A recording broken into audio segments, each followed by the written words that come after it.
So how the heck do you go about creating a customer archetype?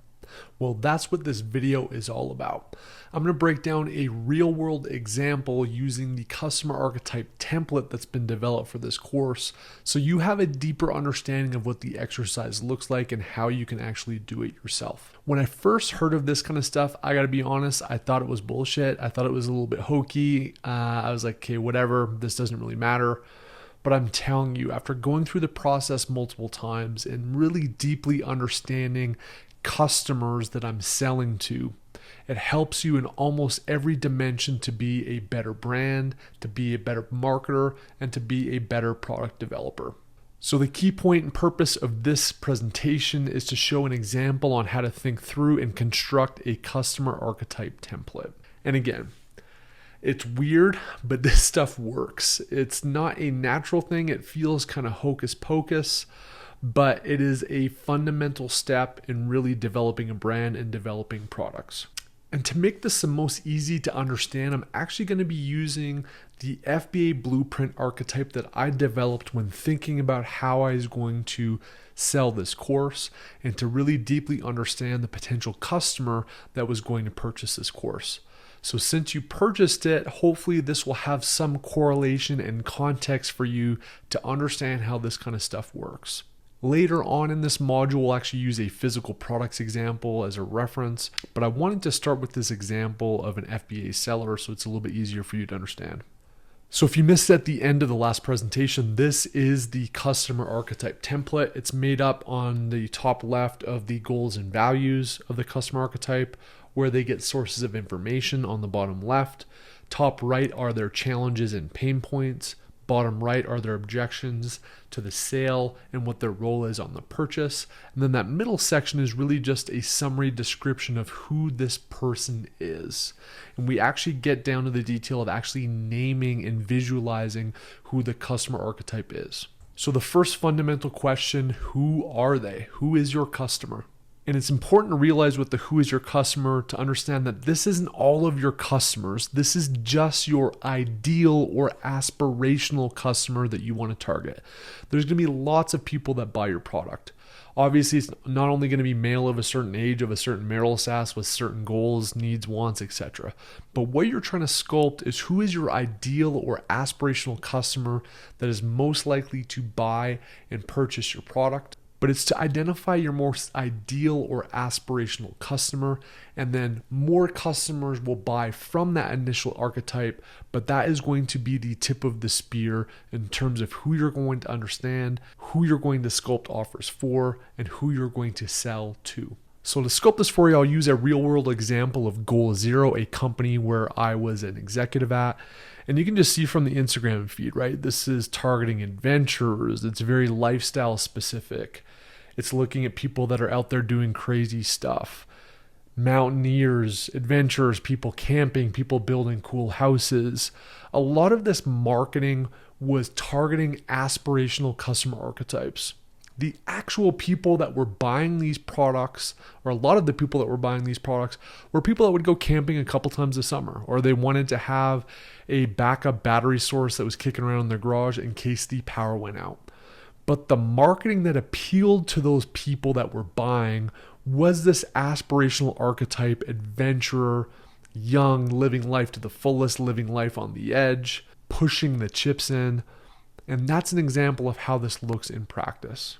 So one way to understand who your customer is what I like to call the YouTube hack. It's going to have a differing probability on how oftentimes it's going to work. So you may have to try this multiple times, but we'll break down how powerful this can be to really sculpt your user demographics. So this is an example. If you were to click on the Adam Heist channel, it would basically pull up my channel page like this. It's got all these tabs here at the top. If you were to click on that about over on the far right, it's going to pop up something that's going to share the details. And within this box, you can actually click on this view email address. It's going to do a CAPTCHA, so you have to kind of type in to prove that you're not a robot. And then it's going to pop up here the actual email of the content creator. In this case, this is my email that I've associated with the details of my YouTube account. So any YouTube influencer or content creator in any niche, you're going to be able to reach out to using this process.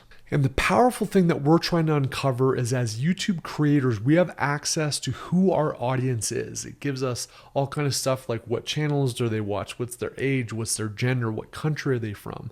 So what we can do as brand developers is reach out to content creators on YouTube that are aspirational and really fit into the customer archetype that we're looking to target. And we can reach out to them and try to see if they would be willing to share some of those demographics and stats with us so that we could hone in really on who it is that we're selling to. So I've constructed this email here just to kind of give you an example of how this may look. Again, you might have to reach out to 20, 30 to get 2-3 hits on this to actually make it happen. But this effort is really valuable in understanding your customer. So again, you want to kind of stand out and get people to open the email and pay attention. So I've sculpted one here that you can feel free to use, or sculpt your own if you've got your own kind of approach on how you could do this. But basically the subject line says very odd request, but interesting. Again, I want them to open it and I want it to be an intriguing subject line. And the email reads like this. I wanted to start out by recognizing this is an incredibly odd request and one you likely won't ever get again. I'm Adam, founder of XYZ brand, currently pre-launch, and we are in the middle of developing our first set of products targeting this kind of customer. So just name the customer archetype. Mountaineer, gardener, golfer, croquet, or whatever the name is. Frankly, you are the epitome of who our customer looks up to. Enter odd request. Would you mind sharing a screenshot of your YouTube Studio audience stats over the previous 365 days? So YouTube Studio, go to Analytics, go to Audience tab, Geography, Age, Gender. The reason for the request is we are trying to deeply understand our ideal customer, who they are, what they value, how they buy, etc. What's in it for you? When we launch, we would love to work with you on a paid basis to natively integrate our products into your channel. Thank you so much for entertaining this weird request. So it's pretty simple, right? We just kind of want to reveal, it's a very hard ask getting a content creator to share their audience stats, and many won't want to do it. But doing it in, I think, a unique email way like this, hopefully gives the chance and opportunity that some of them will actually respond. And hopefully you can get 2, 3, 4, 5 YouTubers that really create compelling content towards your key customer archetype to share that information, because that will give you a better understanding of who your customers are and how you can target them. So this is what it looks like in our particular example. If you're going to my channel, go to the analytics section, this is what it looks like if you clicked on the audience tab and made it the last 365 days. This is basically what a YouTube content creator can see. So you can see all of the other channels that the audience watch. So it gives you a good idea and insight into other influencers in the space. And there's like 3 different kind of sections. So it gives you quite a list. Over there on the left, it doesn't really matter. It's kind of the time that people watch, not super critical. But there's other stuff that's really, really important, which is really cool. So it shows you the top geography. So you can see most of my audiences in the United States. It shows the watch time from the subscribers. And then it gets into some key demographic stuff. So there's age and gender. So you can see we're predominantly male. And it also shows the age bracket of folks that are actually watching the channel. So using this YouTube data is an incredibly powerful way to get stats about potential customer archetypes that you really can't get anywhere else unless you are a big customer research outfit and you spent thousands and thousands and thousands of dollars on customer research. The next one is a brand analytics hack. So if you've got an existing brand on Amazon and you're building products similar to the products that others have purchased already, and you just want to understand who the heck's buying my stuff, who should I be thinking about when I sculpt my customer archetype for future products as part of this brand, you can go into the brand analytics section and just go to the top right there, click on brand analytics, and then it pulls up this tab here. And if you go down to the bottom left here on the demographics section and click on that, it gives you the ability to cut different reports. So whether it's the last quarter, if you can go into monthly or even weekly basis over time to see who it is, what's the profile and stats of the people that are actually purchasing your products on Amazon. And guess what? It gives you phenomenal information broken down by the dollar spent for any period of time that you select in different brackets. So one is age. So this is a brand example here where you can see pretty evenly spread, but there's a pretty solid cluster here between 35 and 54 in terms of where it's been. And it even shows the number of units that were ordered during that period for those age brackets. Also gives you household income. So you can start to understand what is the income of folks that are actually purchasing your products. Again, spread across the percentage of total. Gives you education status. So are they high school? Did they graduate from college? Did they have a bachelor's degree? Did they get a graduate degree? Or was there not enough information available? So it breaks down the education. And then finally, it breaks down gender. So you can kind of see a breakdown. Are you more female, male-centric, or is it a little bit down the middle? Gives you marital status. Are they single, married?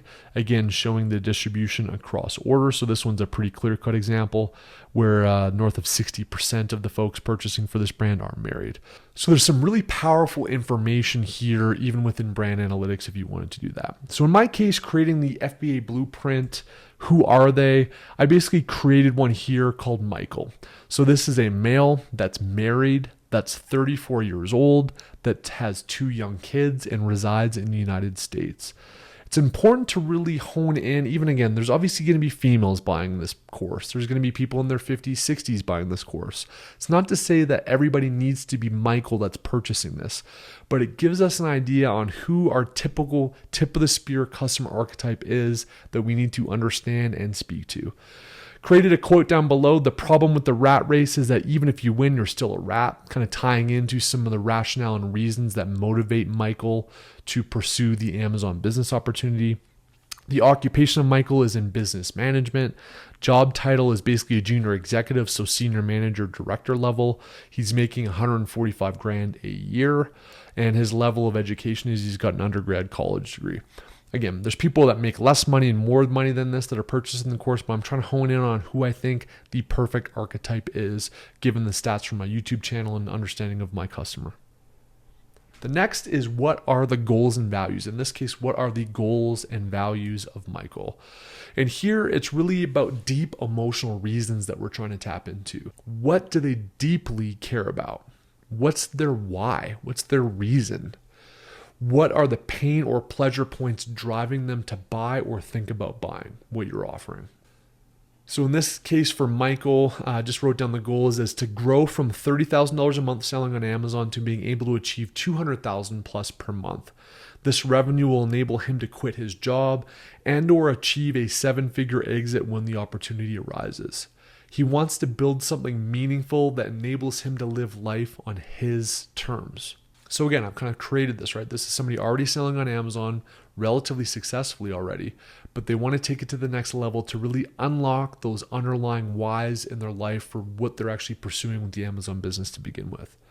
In the value section, this first line is super, super important, again, because I'm the customer archetype here. I'm an Amazon seller. I've bought courses before, high-end courses. I know what the space is all about. This is pretty much me. It helps me understand the language of Michael, but it's not about the money. It's about the freedom.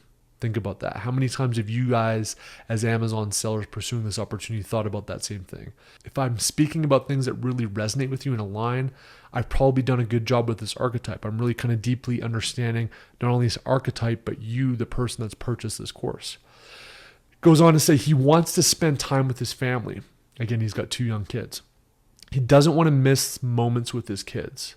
He's come to the realization that the corporate world is a sham. Again, this person went to undergrad, they're making really good money, they're a junior executive, but there's something missing and they've realized that the corporate journey isn't it. It's not about the next title, impressing his boss, getting a raise anymore, though it was at one point. Again, coming out of college, maybe those things did motivate him, but not anymore. It's about unlocking a future where he is in control and truly free.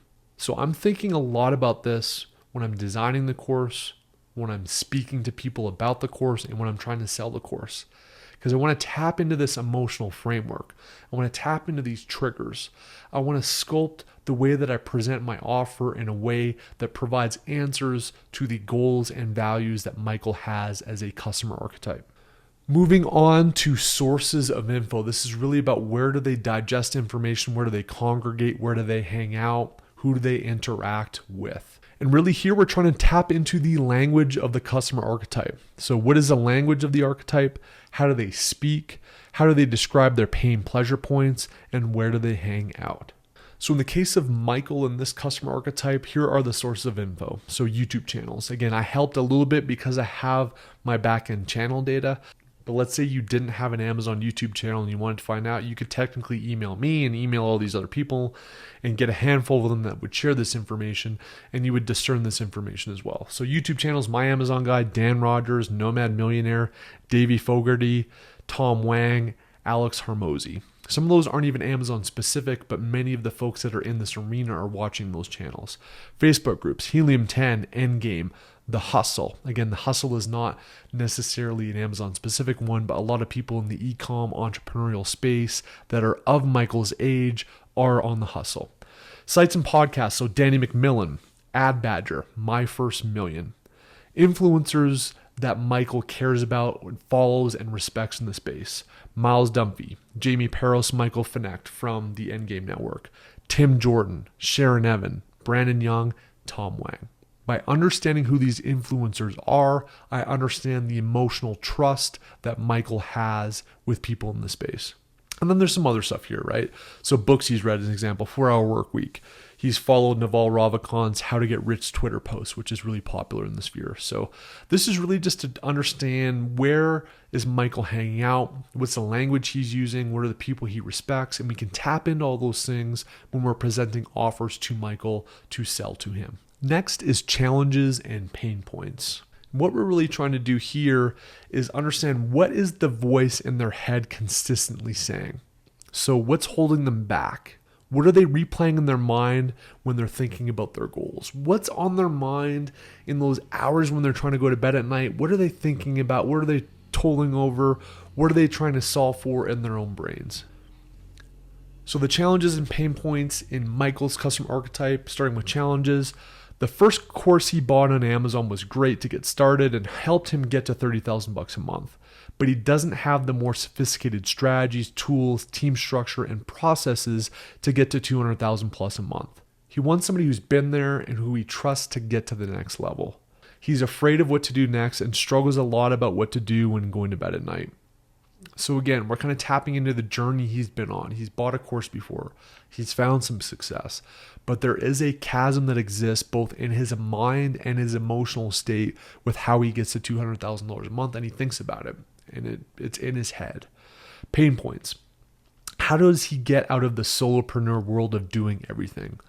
So to get to $30,000 a month, he's done all himself. He hasn't hired people yet. He doesn't even quite know how to go about doing that, but he knows it's necessary to scale to $200,000 a month. What are the SOPs to help train and scale his business? He's tired of these money-hungry gurus with surface-level content, so he wants more. He's already gotten that surface-level content, which helped him get to $30,000 a month.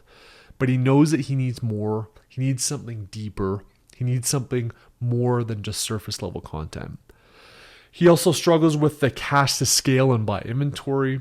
And he also really fundamentally has a pain point of, how do I leave my job ASAP? Again, he's got these 2 young kids. He's been in this corporate world that he's done with. He realizes that's not the path for him. He wants to find his freedom as quickly as possible and realizes that there's a chasm with what he needs to do to get there. The next is objections and roles. So for this one, it's really what could create inaction or purchasing from somebody else. So what are the reasons they will use to talk themselves out of it or procrastinate? What person could stop them from purchasing?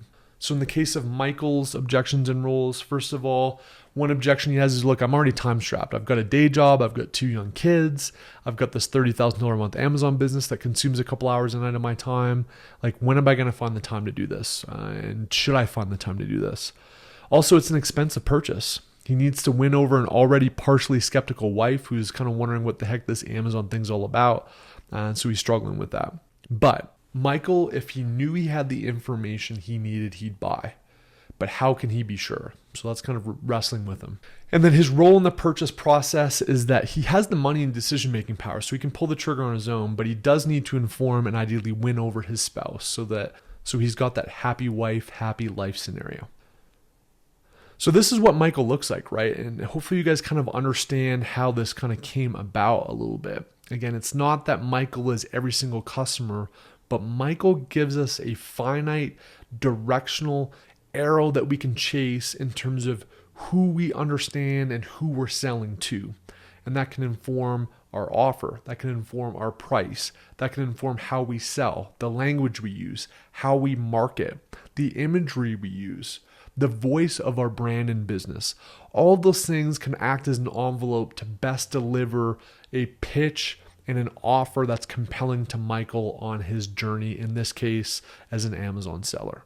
Again, later on in this module, we'll get into one on physical products, but I wanted to at least sculpt one that everybody watching this hopefully can understand and at least get some context for how these things are pieced together.